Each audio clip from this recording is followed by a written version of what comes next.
Masih mau saudara? Masih mau? Oke. Buka sekarang Efesus pasal 6.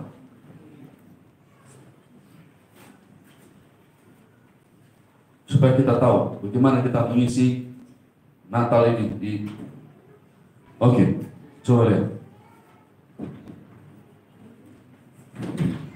Coba lihat sekarang.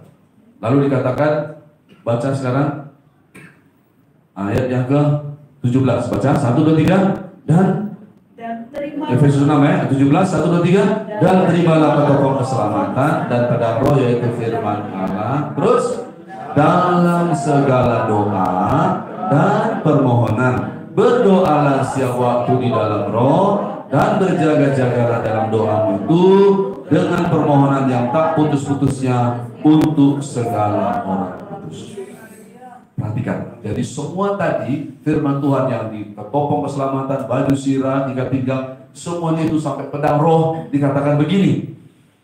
Dikatakan itu firman Allah dikatakan begini, dalam segala doa dan permohonan. Jadi semua firman Tuhan itu, ya, itu hanya bisa diaktifkan lewat berdoa. Perhatikan baik-baik.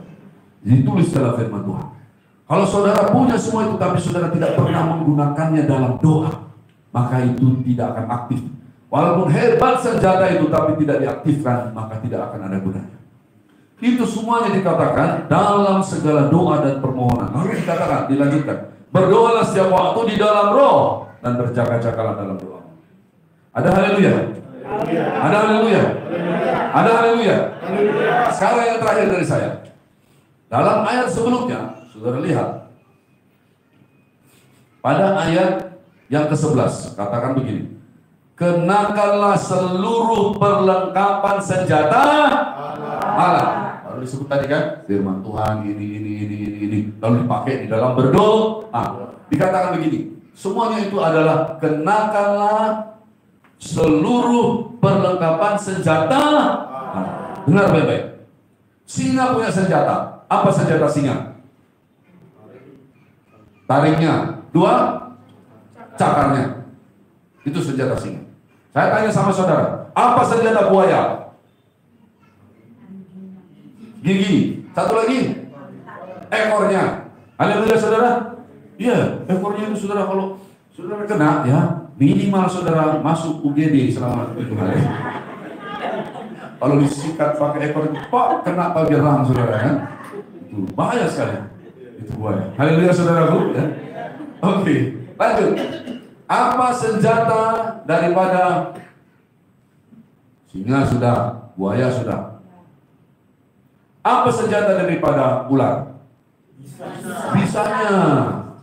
Haleluya saudara. Sekarang saya tanya sama saudara, bisa nggak singa pakai senjatanya buaya? Nggak bisa. Ekornya singa nggak bisa. Betul tidak? Paling ekor singa untuk usir lalat. Haleluya saudara. Haleluya. Haleluya. Bisa nggak buaya pakai senjatanya singa? Walaupun saudara cakarnya itu juga mengerikan, tapi cakarnya nggak bisa pakai apa-apa, hanya untuk berjalan. Dia punya senjata itu di rahangnya dan juga di ekornya. Ada haleluya. Gitu. Nah saudara, sekarang saya tanya sama saudara, ini ayat ini berkata apa? Senjata siapa yang disuruh kita pakai? Hah? Bukan senjata malaikat. Siapa yang tahu di sini malaikat punya senjata? Betul? Kan pasukan malaikat perang Mikael. Memangnya malaikat perang bawa rebana, saudaraku? Atau bawa jualan? Tidak. Namanya malaikat perang, dia pasti punya selengkap senjata perang. Bukan. Tidak pernah ditulis malaikat pakai senjata Allah. Malaikat pasti dia punya senjatanya sendiri, namanya senjata malaikat. Kenapa nggak disuruh kenakan selengkap senjata malaikat? Biar saudara tahu dan saya betapa dahsyatnya apa yang diberi Tuhan sama kita. Ini dibilang kenakan seluruh perlengkapan senjata Allah. Ini senjata Tuhan, punya Tuhan. Tuhan yang pakai. Ada haleluya. Kenapa Tuhan nggak bilang kenakan selengkap senjata malaikat? Tuhan nggak kasih kepada kita senjata malaikat. Kenakan selengkap senjata perang malaikat archangel, malaikat perang. Enggak gitu dibilang. Biar saudara tahu betapa dahsyatnya anak Tuhan kalau berdoa. Haleluya. Ada haleluya? Oh, haleluya saudaraku. Ya. Kenapa Tuhan bilang kenakan? Karena Tuhan ini senjata milik Tuhan. Dia yang kenakan selengkap senjata Tuhan. Singa pakai senjatanya, cakar dan taringnya. Manusia kenakan selengkap senjata manusia. Mereka pakai, mereka punya bom nuklir. Israel punya Jericho, militer, perlengkapan senjata militer negara-negara. Ya, Rusia punya Satan 1, Satan 2. Apalagi Korea Utara, entah apa namanya, ya, King Tong Chang gitu misalnya gitu, saudara ya. Ya kan gitu, dia kan pengen sekali mencetak bom nuklirnya. Kita doa saudara di akhir zaman ini supaya semua kita semua dalam perlindungan Tuhan saja, dan kita adalah prajurit yang baik dari Yesus Kristus. Haleluya. Kenapa gitu? Ya, saudara ya. Amerika punya senjata nuklir semuanya, selengkap senjata bangsa-bangsa begitu, senjata manusia. Ya, Indonesia ya cukuplah pembangkit listrik tenaga nuklir, haleluya saudara, PLTN gitu istilahnya gitu ya. Nggak ada senjata nuklirnya. Tapi ini dikatakan selengkap senjata Allah. Makanya kenapa malaikat-malaikat dikatakan? Kenapa malaikat-malaikat dikatakan dalam Daniel 12 ayat 1? Di dunia ini ya akan tampil Mikael, pemimpin besar itu, untuk mendampingi anak-anak bangsamu, sebab ada yang masa sukar. Tahu saudara, di akhir zaman ini malaikat-malaikat perang, saya merinding ngomongnya ini, malaikat-malaikat perang Tuhan ada di bumi ini. Mereka menunggu anak-anak Tuhan mengenakan kelengkapan senjata Tuhan. Saya tanya dulu, mana lebih hebat, senjata Tuhan atau senjata malaikat? Senjata Tuhan. Itu saudaraku, haleluya. Sedangkan malaikat saja betapa dahsyatnya. Mereka menunggu komando. Mereka sudah selengkap dengan senjata malaikat, tapi yang pakai senjata Tuhan bukan mereka.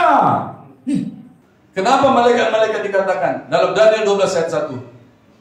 Ya, di dunia ini ya akan tampil Mikael, pemimpin besar itu, untuk mendampingi anak-anak bangsamu. Siapa saudara? Kita. Haleluya. Segala kemuliaan bagi Yesus Kristus. Makanya sungguh benar perkataan prajurit yang baik dari Tuhan Yesus Kristus, tentara Tuhan di akhir zaman, angkat senjata.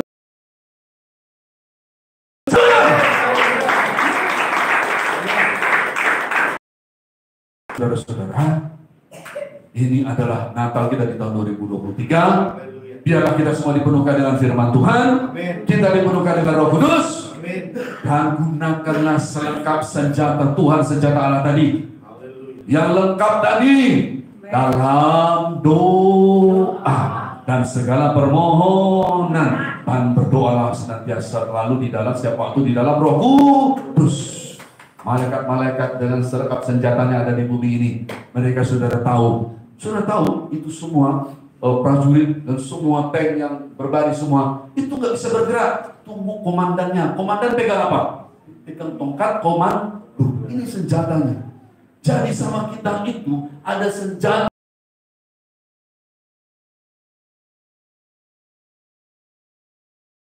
Bukan sombong-sombongan, bukan. Supaya kita mengerti kenapa Tuhan tetapkan kita di akhir zaman untuk berdiri dan menyambut panggilan kudus Tuhan di akhir zaman. Carilah seorang prajurit yang baik dari Tuhan Yesus Kristus. Carilah tentara Tuhan di akhir zaman. Angkat senjata doa saudara. Haleluya. Haleluya saudara. Bisa saudaraku? Amin saudaraku. Ya, berdoa dalam bahasa roh bisa saudaraku? Tidak boleh lagi loncat-loncat. Nah, ini Nggak bisa. Kita hidup di akhir zaman ini sampai Tuhan Yesus datang, berjuang di garis perjuangan 5 garis bijaksana. Salam prajurit yang baik dari Tuhan Yesus Kristus. Salam tentara Tuhan di akhir zaman. Selamat hari Natal tentara Tuhan. Tuhan Yesus memberkati semua saudara. Salam perjuangan. Haleluya. Amin. Baik, puji Tuhan saudara. Wah, Natal kita, Natal tentara Tuhan. Haleluya. Baik, mari kita bangkit berdiri, kita akan memuji menyembah Tuhan.